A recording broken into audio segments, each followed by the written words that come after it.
बराबर।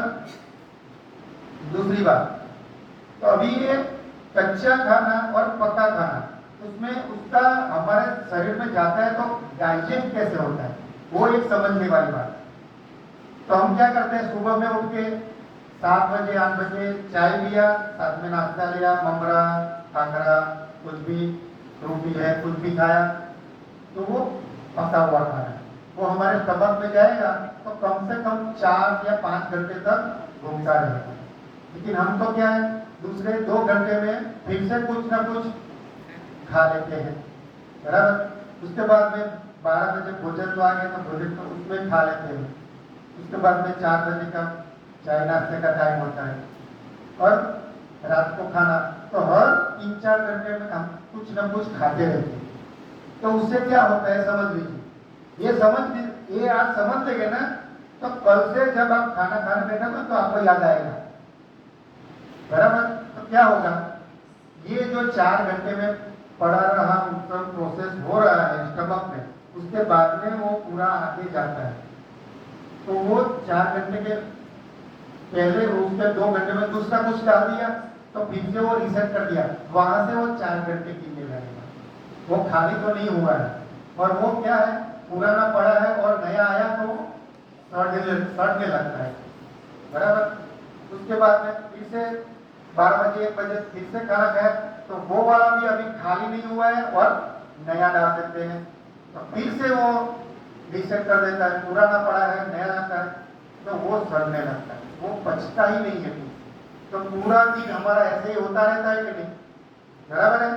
तो समस्या यहीं से आती है, वो जो पचता नहीं है ना, उसी से हमारा गैस होती है, एसिडिटी होती है और वायु बनता है, बराबर। तो हमको क्या करना है, अगर हम पका हुआ खाते हैं ना, तो भी उसको 6 घंटे का टाइम देना है। सुबह में नाश्ता किया तो 12 बजे तक 1 बजे तक कुछ नहीं, 1 बजे तक खा लिए, उसके बाद में शाम तक बीच में कुछ नहीं, शाम तक। ऐसा करके हमारे बीच में बहुत लोग हैं जो 80-90 साल, जो सामने बताया 90 साल वाले, ऐसे जी रहे हैं, पका हुआ खाना खाके भी जी रहे हैं, क्योंकि ये सिद्धांत का पालन आप पूछ लेना उनको, तो बीच में कुछ नहीं खाए, बराबर। तब उसको पूरा टाइम दीजिए खाली होने के लिए। तीसरी बात, अभी ये जो पका हुआ खाना खाते हैं, ये खाने की बात हो गई। तो पका हुआ खाना एक तो क्या हमको एकदम कम कर देना है, एक ही टाइम खाना है, शाम के टाइम खाना है। सुबह से कच्चा खाएंगे तो क्या फायदा होगा, वो समझ लीजिए। तो सुबह में हम पूरी रात सो के उठे हैं, आराम हो गया है, फिर भी क्या होता है समझ लीजिए, जैसे ही हमने नाश्ता किया तो थोड़ी सुस्ती आती है, थोड़ी सुस्ती आती है। वो सुस्ती को मिटाने के लिए ही हमको चाय कॉफी पीनी पड़ती है। ये नाश्ते के बगैर जगह अगर आप कुछ फल का रस पीते हैं, फल खा लेते हैं, ये वाला जूस पीते हैं, तो आपको बिल्कुल सुस्ती आएगी नहीं, क्योंकि उसको बचाने में शरीर को लोड ही नहीं पड़ता है, 1 ही घंटे में आगे चला जाता है और एनर्जी देने लगता है। तो ये पूरे दिन ऐसी साइकिल रहती है। तो पूरे दिन में किसी को कितने लोगों को वजन कम करना है, कितने लोगों को वजन कम करना है, बराबर। तो वजन कम करना है तो ये वाली चीज समझ लीजिए। तो पूरे दिन में ये सुबह से आप ये कच्चा वाला खाना खाते रहेंगे, 1-1 घंटे में आप खाएंगे ना, तो भी आपका वजन कम हो जाएगा, आपको भूखा नहीं रहना पड़ेगा, समझ लीजिए। कच्चा खाना 1-1 घंटे में, 1 घंटे में आप जूस पी लिया, उसके बाद में फल खा लिया, फिर से फल खाइए, सलाद खाइए, बराबर। हम जो टिफिन देते हैं ऐसा ही करते हैं, 3 जूस आता है तो 11 बजे 1 जूस पीना है, 12 बजे दूसरा जूस पीना है, 1 बजे वो सलाद आता है तो सलाद खा लीजिए, तो 2 घंटे तक पेट भर जाता है। फिर से 4 बजे भूख लगती है तो फिर से 1 जूस पीना है, फिर 5 बजे छोटा नट्स देते हैं तो नट्स खाता है। रात को खाना खाना है, क्या खाना है, तो कुछ भी खिचड़ी है तो उसमें 50% सब्जी मिला के खाइए, रोटी खानी है तो भी 50% सब्जी खाइए, पकाई हुई आपकी पसंद का खाना खाना है रात को। तो ऐसा करने से भी वजन कम होता है। डायबिटीज को डे 1 से उसके डोज कम करना पड़ता है, सुबह से तो आप डायबिटीज की गोली ले नहीं सकते, नहीं तो आपका शुगर लो हो जाएगा। ये रिजल्ट हम लोगों ने लिए हुए हैं, इसलिए आपको बता रहे।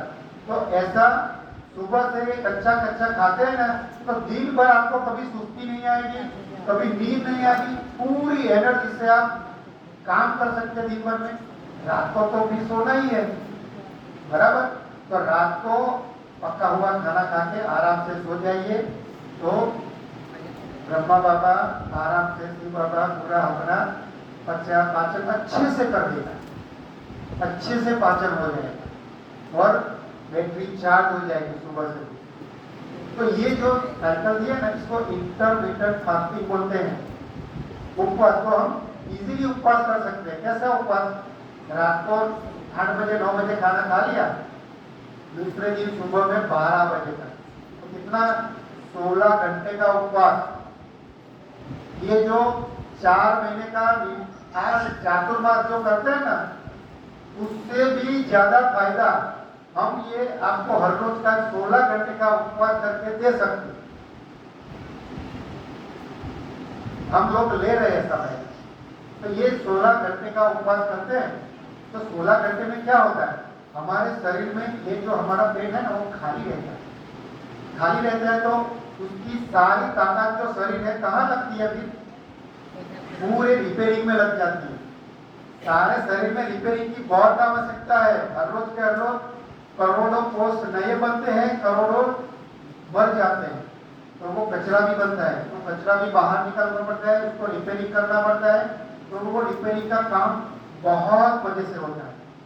नहीं तो क्या होता है, हर रोज सुबह 7 बजे से डाल दिया, तो वो जो काम करने रिपेयरिंग करने वाले कारीगर है ना, उसको पचाने में चला जाता है वो, क्योंकि वो उसको पचाए बगैर रह नहीं सकते। हमारा शरीर में कुछ भी आइटम डाला ना, उसको बाहर निकाल के फेंक देगा, तभी वो आराम करेगा, बराबर।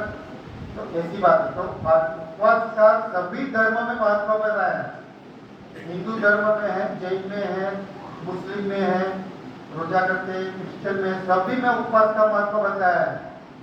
लेकिन कैसा उपवास? हम ये जो फरार करते हैं ना, ये वाला उपवास नहीं है। उपवास के दिन में क्या करना है, आप बिल्कुल निर्जला अगर कर लेते हैं ना, तो वो 100% है। पानी पी के करते हैं तो 90% है। जूस पी के करते हैं तो 80% है। फल खा के करते हैं तो 70% है। और उसके बगैर वाले उपवास को उपवास दिखते ही नहीं, उसका कुछ फायदा नहीं होता है, उसका नुकसान ही होता है।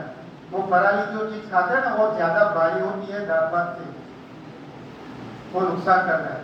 तो आज के बाद जो भी उपवास करेंगे तो ऐसा ही उपवास करना है। नींबू पानी पे रहो, कुछ भी जूस पे रहो, फल खा के रहो, लेकिन सिस्टम को आराम मिलेगा, क्योंकि वो एक ही घंटे में आगे चला जाता है और बाकी रिपेयरिंग काम करता है, बराबर। तो ये चीज हो गया, उपवास का हो गया।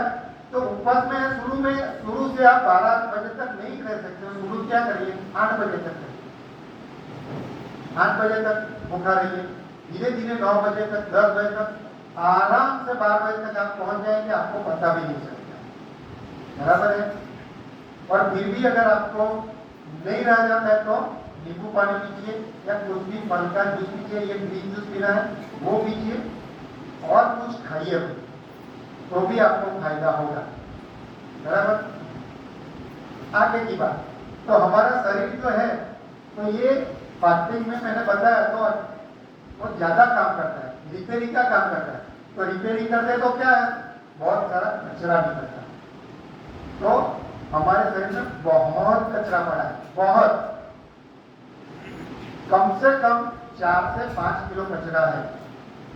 एक ही महीना आप ये शुरू करते हैं तो एक पहले महीने में ही 3-4 किलो वजन आपका ऐसे ही आराम से कम हो जाता है, एक ही महीने। एक महीने तो में ज्यादा लोगों का तो 10 दिन में हो जाता है।